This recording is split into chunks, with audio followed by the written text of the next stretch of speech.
Just to point out kung ano yung factors na nagpa-affirm at nagbigay ng stable outlook ng rating ng Pilipinas ng Fitch. Ito ay ang continued na paglago ng ating ekonomiya, isa sa pinakamataas na paglago sa ASEAN. Simulan natin sa magandang balita na dala ng administrasyon ni Pangulong Ferdinand R. Marcos Jr. sa bagong Pilipinas. Malapit nang makasakay ang mga commuter sa tren na puno ng good vibes. Alinsunod sa direktiba ni Pangulong Marcos Jr. na gawing madali at komportable ang pag-commute ng mga Pilipino, maaasahan na ang mga istasyon at tren sa Metro Manila ay magkakaroon ng mabilis at libreng internet. Magkakaroon din ng mga improvement at smarter technology gaya ng contactless payment gamit ang inyong debit or credit card, smartphone o e-wallet. Pinag-aaralan din ang paggamit ng AI-powered security screening systems para mapabilis ang mga safety check. Ipapatupad ng Department of Information and Communications Technology ang libreng Wi-Fi sa lahat ng MRT station na may kasunod pang planong pagbibigay din ng libreng internet access habang nasa loob mismo ng tren. Nakikipagtulungan ang DICT sa mga telecommunication providers para makapagbigay ng mas malawak na bandwidth at mas maayos na internet coverage sa mga critical transit zones. Kasama na rin dito ang pagkakaroon ng in-station fiber networks at enhanced signal infrastructure. Ayon sa Department of Transportation, kapag naipatupad na sa MRT ang nasabing improvement, i-roll out din ang programa sa LRT1 at LRT2. Sa pamamagitan ng mas matibay na pagtutulungan ng mga ahensya ng pamahalaan, binubuksan nito ang daan para hindi lang maging mas mabilis at efficient, kundi ay mabigyan din ng dignidad at mas maginhawang pagkukommute ang mga Pilipino.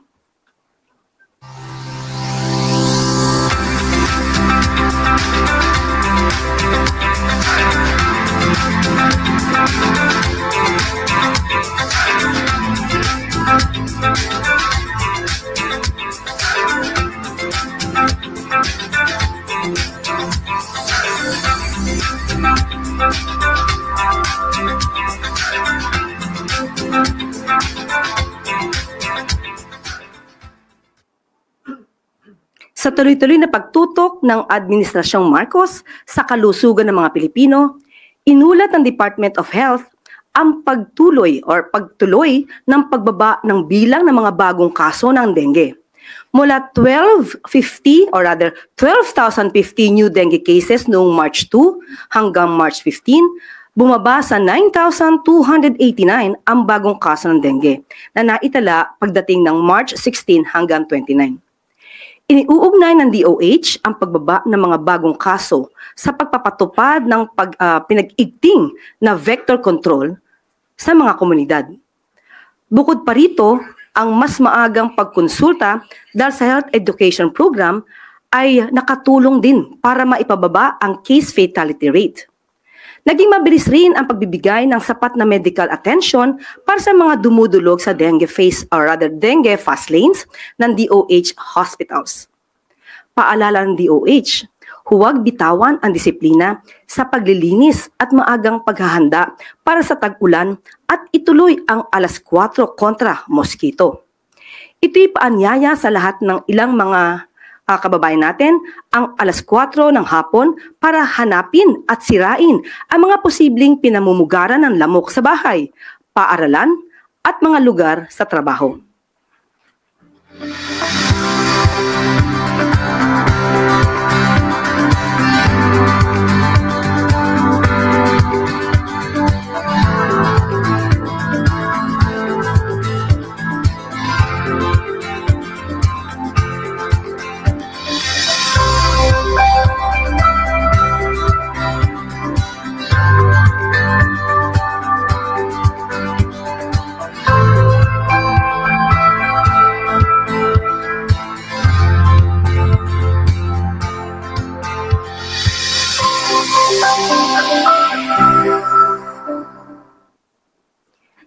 Good news pa rin po ang dating at ang dala para sa military uniformed personnel.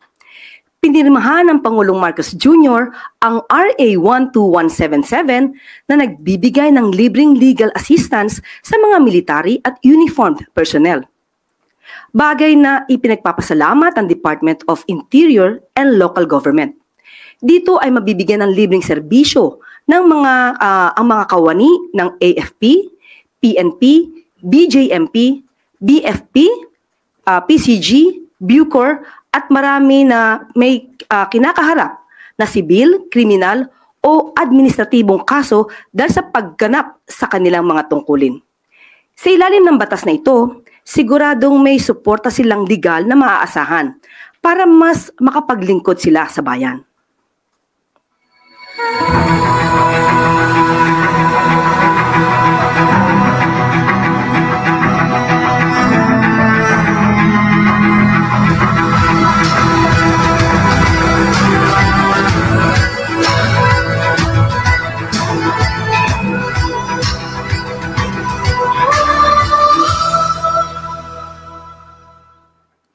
Ilan lamang po yan sa mga good news natin sa araw na ito. Bago po tayo dumako sa ating briefing, ay kailan lamang po ay pinagtibay ang Fitch rating, ang BBB credit rating ng Pilipinas na may stable outlook. Ibig sabihin, maraming foreign investors ang handang magpautang sa Pilipinas at mababa ang interest dahil sa magandang economic fundamentals ng bansa.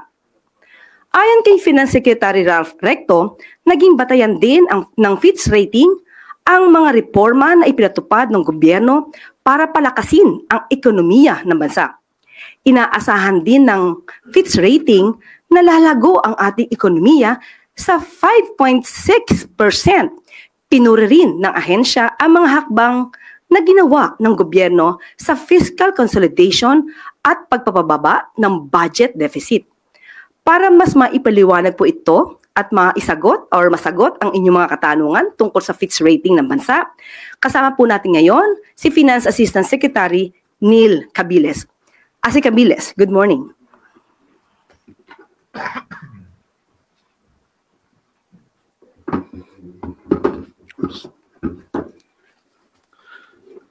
Yes, hello, magandang umaga. Good morning. So based as sa release ng Fitch ratings noong April 29 as 2025, pinagtibay or inaffirm ang rating ng Pilipinas na BBB with a stable outlook. So first and foremost, anong ibig sabihin ng credit rating is that ang credit rating ay simple lang na actually measure ng kakayahan ng isang umuutang kagaya ng Pilipinas o ng pamahalaan ng Pilipinas sa kanyang kakayahan para bayaran o i-meet ang mga obligasyon nito o ang utang nito. Sa BBB rating, which is investment grade, ibig sabihin nito ay mataas ang kakayahan na makabayad sa utang at mababa ang chances na mag-default sa utang na ito. Ang importante na parte dito sa pag-affirm ng Fitch rating is yung outlook na stable. Base sa mga consultations namin ng credit ratings advisors ng mga bangko na tumitingin din ng credit quality ng Pilipinas at sa mga contacts namin mismo sa credit ratings, ang view ngayon sa karamihan is that either negative or even downgrade for most of the countries dahil sa geopolitical tensions and sa trade tensions. So the fact na nakakuha yung Pilipinas ngayon ng stable outlook shows the confidence na meron itong credit ratings agencies natin, particularly ng Fitch, sa Pilipinas. Just to point out kung ano yung factors na nagpa-affirm at nagbigay ng stable outlook ng rating ng Pilipinas ng Fitch. Ito ay ang continued na paglago ng ating ekonomiya, isa sa pinakamataas na paglago sa ASEAN. Ang malaking size ng ekonomiya natin mismo kumpara doon sa mga ibang mga tinitignan ng credit ratings na nasa BBB profile din. At ang fiscal consolidation o pagsunod natin sa medium-term fiscal framework kung saan pinapababa natin ang level ng utang at ng deficit natin dito sa bansa. yung in terms of kung ano yung importance or ano yung halaga ng credit ratings. So ang credit ratings, kung ipapakita niya na investment grade ka, na maganda ka, ibig sabihin mababa yung cost ng iyong pag-utang. So ibig sabihin mababa ang interest na babayaran ng gobyerno para sa mga utang na kanyang gagawin para i-finance yung mga projects natin. So mas mataas yung kakayahan ng gobyerno para makapag-deliver sa mga projects nito. Pangalawa, ang mataas din na credit ratings and investment grade ratings is actually also an indicator of investor confidence in the Philippines. So that would actually bring in more investments dito sa ating bansa, and of course, mas marami din tayong trabahong aasahan sa mga investments na ito. Thank you. Thank you, Asik Neil. First question, Harley Balbuena, PTV4. Hi, good morning, Asik. Sir, in simpler terms, how will this positively impact the ordinary Filipinos? Yes, as we mentioned, no. So first and foremost, since mataas yung credit rating mo, mas mababa yung interest na babayaran kapag nangutang yung Pilipinas para isuportahan yung mga projects niya. So mas kung ganito yung mangyayari, mas mataas yung kakayahan natin para ma-deliver ng projects kasi makakahanap tayo ng mas murang paraan ng pagpondo nito. Pangalawa, since maganda yung credit rating mo, yung mga investors makikita nila na magandang investment destination ang Pilipinas. So pag mag-invest sila dito, definitely makaka-generate ng trabaho. And it's particularly important ito ngayon kasi kung titignan nyo sa nangyayari dito ngayon sa trade tensions natin, yung tariffs ni Philippines relative to other ASEAN countries, mas mababa siya. So, yun pa lang, medyo nakakapag-attract na investments yon. Tapos, yun, may ka pa, may magandang credit rating ka pa. So, marami kang magandang balita na ibibigay sa investors na para pumasok dito. Next question, Alvin Baltazar, Radyo Pilipinas.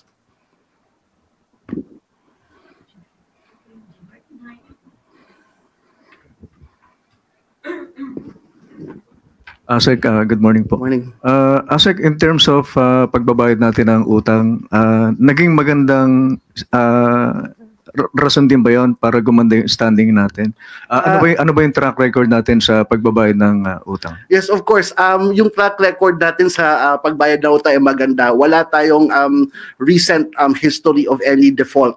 So that in itself was a good basis for us to actually have an affirmed rating of investment grade. Asek, since yung hanggang kailan, ano yung coverage ng magandang track record natin sa pagbabayad ng utang? Since when, Asek? For the I can give you kung nag-start tayo ng BBB rating was actually as far back as 2017. The BBB rating from Fitch. Thank you po, Asek. Do we have more questions for Asik Neil?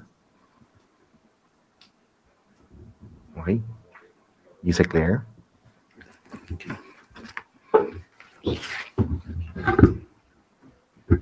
Thank you po, Asik Abiles. Napakagandang balita po niyan. Ibig sabihin ay wala pala tayong record ng default o sa pagbabayad ng utang kahit napakalaki po ng utang na naiwan sa atin noong nakaraang administrasyon. So, ibig sabihin nito ay hindi pala totoong itim ang kulay ng bansa sa ngayon. Thank you po for that good news. At handa na po tayong tumugon sa inyong mga katanungan. Okay. Yusek Claire, first question po, Alvin Baltasar, Radyo Pilipinas. Yusek, good morning po ulit. Yusek, kakamustahin lang po yung turnout nung launching ng pagsisimula ng 20 pesos per kilo ng bigas. Ano pong feedback pati doon sa quality ng rice na ipinamahagi kahapon? Nakita po natin, lalong-lalo po sa mainstream media, na napakarami pong nag-avail, marami pong pumila, marami pong nakinabang sa mga kababayan natin sa Cebu at nakabili po ng bigas na 20 pesos po kada kilo. At ito po ay sinundan po ng yung sa mga reporters po, sinundan po mismo yung nakabili at sila po ang nagpatunay na maganda po ang bigas, na isaing po nila at tuwan-tuwa po ang mga kababayan natin sa Cebu. Sana po nga ay magtuloy-tuloy po ang proyektong ito para sa mas nakakarami pang Pilipino. Bali patunay na dito, Yusek, doon sa parang kontra na din doon sa mga naunang pananabotahe sa programa natin, ano? Opo. Kung ito naman po ay hindi manggagaling din naman sa mainstream media at mga responsible social media content creators, huwag niyo na pong paniwalaan yung mga fake news peddlers. Paniwalaan po natin kung ano po yung nakikita natin sa mga news na may kredibilidad. Yusek, we have a follow-up question from Maris Umali, GMA7. Hi ma'am, magandang umaga po.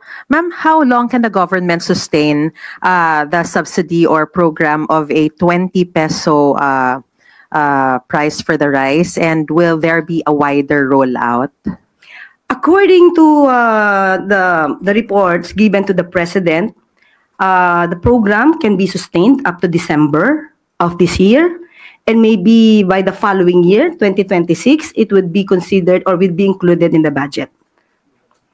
Ma'am, may tatanong lang po ako kasi meron po kami reporter, I just forgot where he was last night, pero meron daw area na hindi natuloy yung 20 pesos. Meron po bang nakarating na ganito sa inyong na information? Sa Cebu? Sa Kadiwa po, ma'am. Ng Cebu? Yes. Opo. Parang hindi ko alam kung saan exactly, pero meron pong nakarating na hindi raw po natuloy dun sa particular area na yun. Meron po bang ganitong nakarating sa inyo? And kung ano yung dahilan bakit hindi natuloy dun sa area? Sa ngayon po ay wala pa po tayo nadinig na ganun pong balita, pero i-follow up po namin at aalamin namin kung totoo may nangyaring ganun po at kung ano yung maaari naging dahilan, kung meron man po. Another follow-up question po from Maricel Halili. Yusek, magandang umaga po. May update na po ba tayo tungkol dun sa nirequest na exemption for the 20 pesos per kilo ng bigas? Pinayagan din ba sila na maibenta outside Cebu but within Visayas? Sa ngayon po, itong oras na to, itong minuto na to, ay wala pa pong napaparating sa akin kung napayagan po ng COMELEC yung exemption. Pero makatapos po ng press briefing, kakausapin po natin si DA Secretary Kiko kung ano man po ang pinaka-latest dito. Follow-up. Sorry. Maris Umali. Ang sabi po, ma'am, sorry, hindi po pala sa Cebu. Kadiwa Store sa Bureau of Plant Industry sa San Andres, Malate. Halos likod lang ng church. Dahil po ba hindi kasama siya supposedly doon sa 20? Sa Cebu po. Supposed to be kasi ang launching po sa Visayas Cebu Avenue ay ngayon. So since kung hindi pa po ito pinayagan ng COMELEC, hindi po siya magro-roll out doon. Kasi po supposed to be ang launching for that Visayas Avenue sa Bureau of Animal Industry. Tama po ba? Bureau of Plant Industry po. Kasi supposed to be ang launching is Bureau of Animal Industry. Yung launching ng NFA. Okay. Pero hindi pa po kami nabibigyan ng update patungkol po doon. Kasi ang rollout po talaga is sa Cebu, Kadiwa Store sa Cebu. So that's the only reason? Yes. Hindi dahil kulang ng supply, Ay, hindi po. walang naging problema? Marami po tayong supply sa ngayon. Okay. And yung sinasabi niyo po na it will be sustained until December, yung wider rollout po ba to different sectors, posible po ba yun? Or it will just be for the indigent only in the meantime? Yes, for the meantime, only for those vulnerable sectors po. Another follow-up question from Eden Santos, 25. Good morning po, Yusek. Clarification lang po kasi sabi niyo last time, lahat po pwedeng bumili nitong 20 pesos na bigas. Pero ang sabi po ng DA, mga piling sektor lamang po ng ating lipunan yung makakabili nitong murang bigas. Alin po ba talaga yung totoo dun? Yun po ang unang plano. Pero dahil po napag-aralan po, naunahin muna po yung nasa vulnerable sectors, uunahin po muna natin sila. Yan din po ang pahayag ni DA Secretary Kiko Laurel. Binalak po na lahat po para sa Kadiwa stores, but pinag-aralan po para hindi rin po magkagulo at mauna po yung mas nangangailangan po, uunahin po muna yung mga nasa vulnerable sectors. Okay, kasi po nauna nang sinabi ni DA Secretary nung nagsaing po sila ng bigas na pili lamang. Then the next day kayo po yung nagsabi na lahat pwedeng bumili. Medyo nagkaroon lang po ng konting pagkalito doon. So ngayon po, Hindi po ganun ang ating nasabi. Ang sabi po natin, pipilitin po na lahat.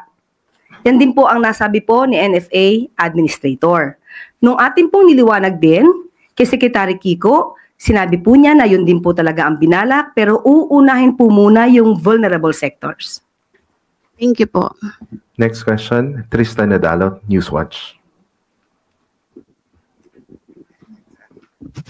Hi, Yusek. Morning po.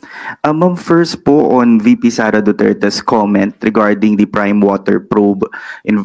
Sabi niya po ay it's political and ginagawa lang daw po ito ng administrasyon dahil sa politika and dahil daw po rin sa kanyang endorsement kay senatorial candidate Villar. Ano po ang comment natin dito? We cannot expect anything nice or any nice word from the Vice President in favor of the President and of the present administration. She will always use that excuse or defense of pamumulitika without really answering or responding directly to the issues. Unang-una po, since 2023, nung pumutok na po ang patungkol sa confidential funds at na ito ay nagasto sa loob lamang ng 11 days, yan din po ang kanyang nasabi. Napakaagang pamumulitika. Ngayon po, may issue pa rin po tungkol sa 12.3 billion nakuha findings patungkol po sa DepEd unsettled financial transactions ng DepEd sa pamumuno po ni VP Sara. Yan pa rin po ba ang sasabihin niyang pamumulitika? Ngayon, patungkol po dito sa pagpapaimbestiga ng Prime Waters, tandaan po natin, marami na po na mga kababayan natin, ang customers po ng Prime Water, na siyang umiiyak. Hindi po ito bago. Kaya po nakakapagtaka kung bakit hindi ito nasolusyonan sa nakaraang administrasyon. Well, anyway, namayagpag naman po ang Prime Waters noong taong 2018 sa panahon po ni dating Pangulong Duterte. At ang nais lang po na sana natin, kung ano mang pakikipag-argumento po o pakikipag-diskusyon ng ating Vice Presidente, sana po ay i-level up po natin. Rason sa rason, datos sa datos, huwag gamitan ng masasamang salita or pagmumura. Tandaan natin, ang Prime Water, ano man naging transaksyon nito, dahil umiiyak ang karamihan, dapat po talagang maimbestigahan. So wala pong pamumulitika ito. Hindi po lahat ng ginagawa ng administrasyon para sa taong bayan ay pulos or pamumulitika. Kailangan pong trabahuhin, obligasyon po ng gobyerno at ng Pangulo na tugunan ang lahat ng hinaing ng taong bayan. Yusek, may follow-up question from Pia Gutierrez, ABS-CBN. Mamingi lang po ng details dun sa investigation. Which agency will investigate Prime Water at kailan po ito magsisimula? Nag-start na po. Ngayong araw na to. Ang luwa. We have another follow-up question from Maris Umali, GMA7. Ma'am, sabi niyo po kanina, marami ang umiiyak tungkol dun sa mga complaints nga po na to. So, pwede niyo po bang mabanggit sa amin what specific complaints trigger the DTI's this investigation particularly and how widespread? At kung sakasakali, ma'am, na the findings confirm the lapses, ano pong sanctions ang pwedeng kaharapin ng Prime Water or other providers, if ever? Unang-unang umiiyak po ay Bulacan, Cavite, Laguna, Bohol, Pangasinan. Hindi lamang po yan, marami pa pong iba. Kung di po tayo nagkakamali, mayroon 73 joint venture agreements ang Prime Water sa mga water district, local water districts. So malaliman pong pag-iimbestiga ito. Kung ano man po ang maaari mangyari dito, saka muna lang namin kayo bibigyan ng update. Kung ano pong sanction? Bibigyan po natin muna kayo ng update. Titignan po muna natin kung ano po ang nasa loob nito at kung ano man po ang natatago or kailangan maimbestigang mabuti, ipagbibigay alam po namin sa inyo kapag nagkaroon na po kami ng mga detalye. Ma'am, we have another question from Tristan Nadalo, Newswatch.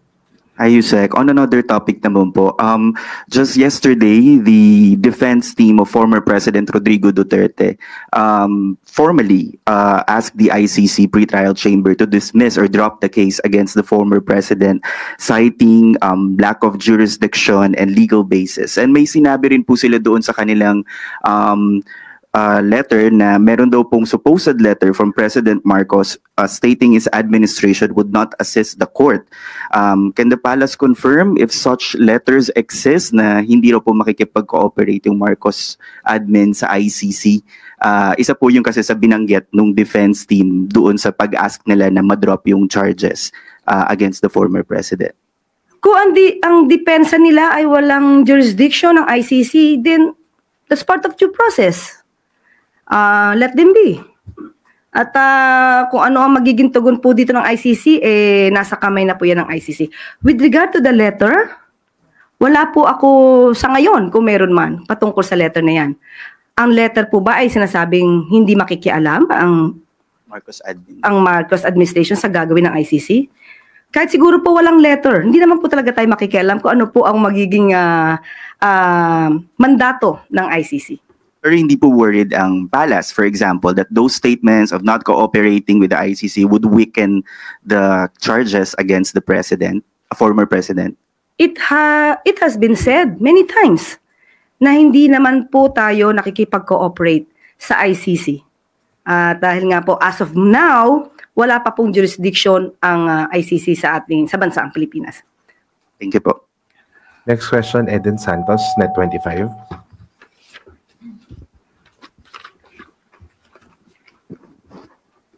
Yusek, sabi po ni Vice President Sara Duterte, impeachable offense daw po yung ginawa ni Pangulong Ferdinand Marcos Jr. o ng gobyerno sa pagsuko sa ICC kay FPRRD, at hindi po ba nababahala dito si Pangulong Marcos na baka pwede rin pong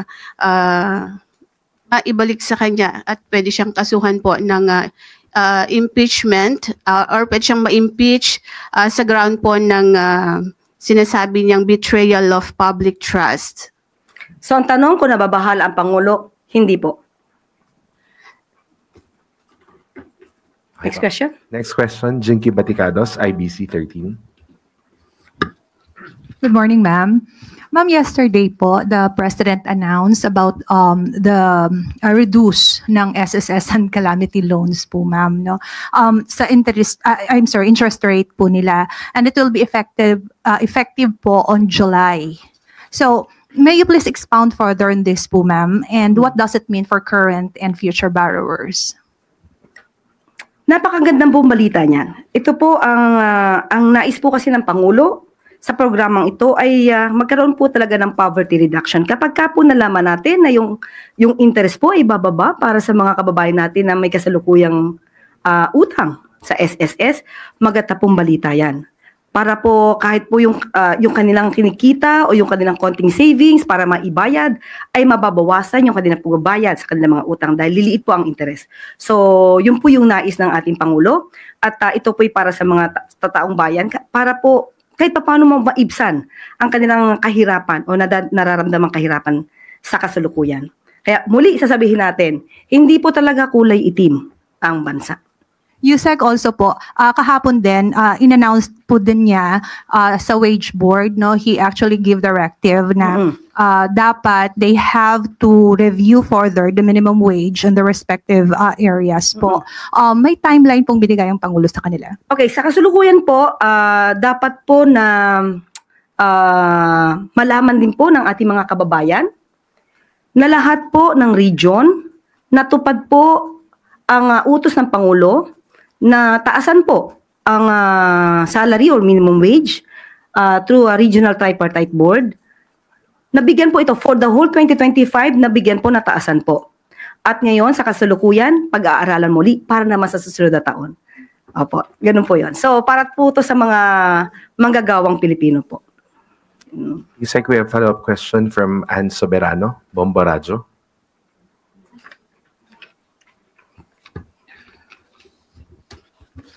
Yusek, good morning. Follow-up lang po.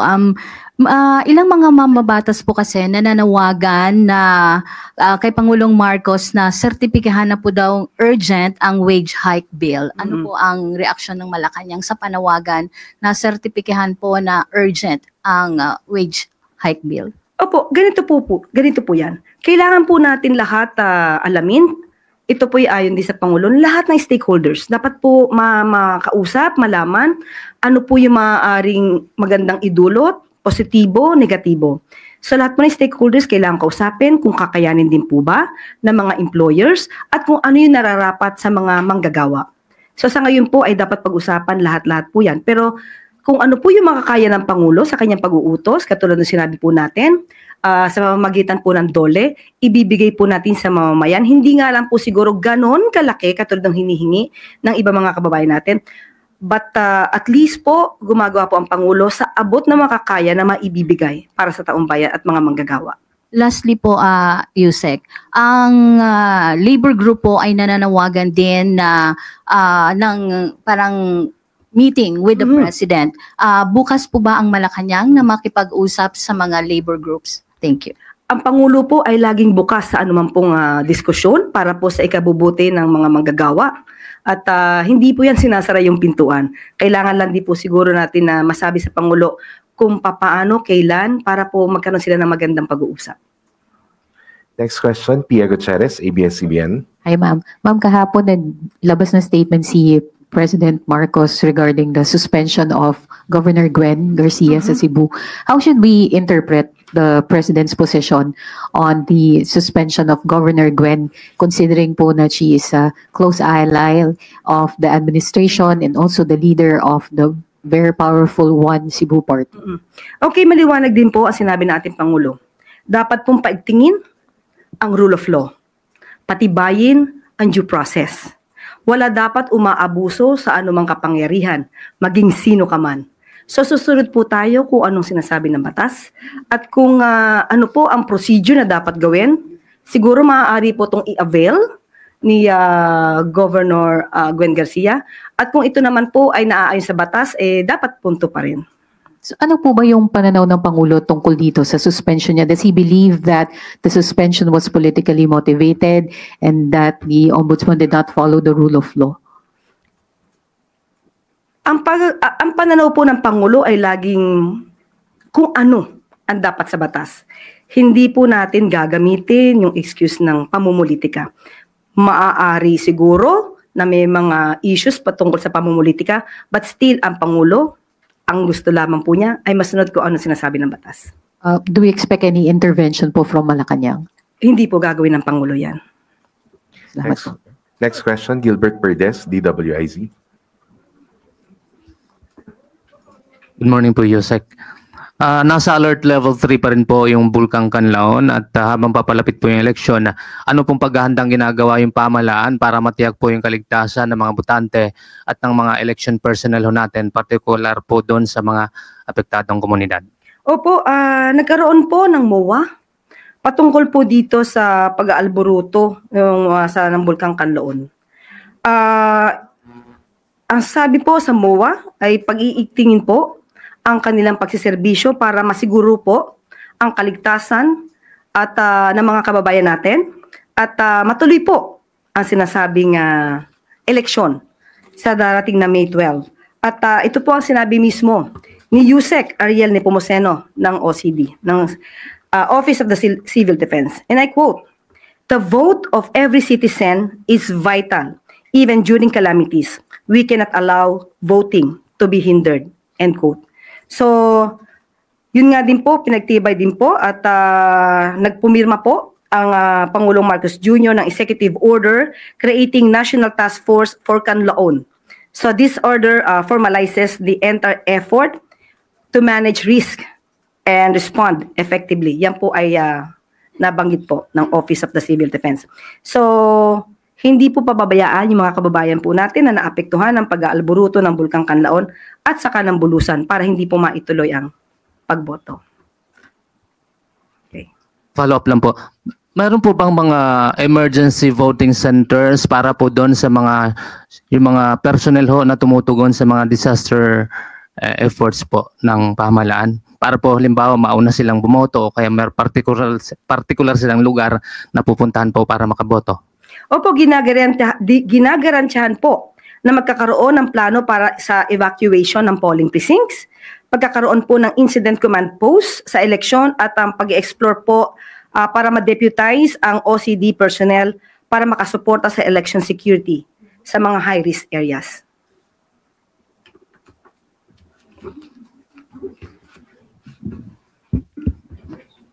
Follow-up question, Vance Fernandez. Ma'am, on Governor Gwen, regarding dun sa kanyang pagmamatigas na ayaw niyang bumaba sa pwesto, papayuhan kaya ito ni Pangulong Ferdinand Marcos? Maliwanag nga po, sinabi ni Pangulong Marcos, dapat sundin ang batas.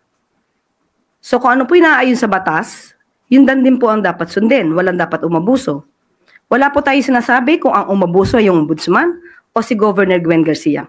Kung ano po nasasaad sa batas, kung may depensa naman po si Governor Gwen Garcia at sinasabi na hindi dapat magpatupad ng suspension sa loob ng 90 days during the election period. Kung yun po ang nasasabi ng batas, yun po yung sundin. Thank you, ma'am. Bago po tayo magtapos, bilang update sa inisyatibo ni Pangulong Marcos Jr. na magbigay ng libreng sakay sa LRT1, LRT2 at MRT3. Umabot sa higit 1.2 million commuters ang nakinabang sa unang araw ng Labor Day bilang sakay noong April 30. Nauna nang sinabi ng Pangulo na ito ay isang pagbibigay pugay sa mga manggagawa at sa kanilang kontribusyon sa ekonomiya at sa lipunan. Tatakbo ang libreng sakay para sa lahat sa LRT1, LRT2 at MRT3 hanggang bukas, May 3.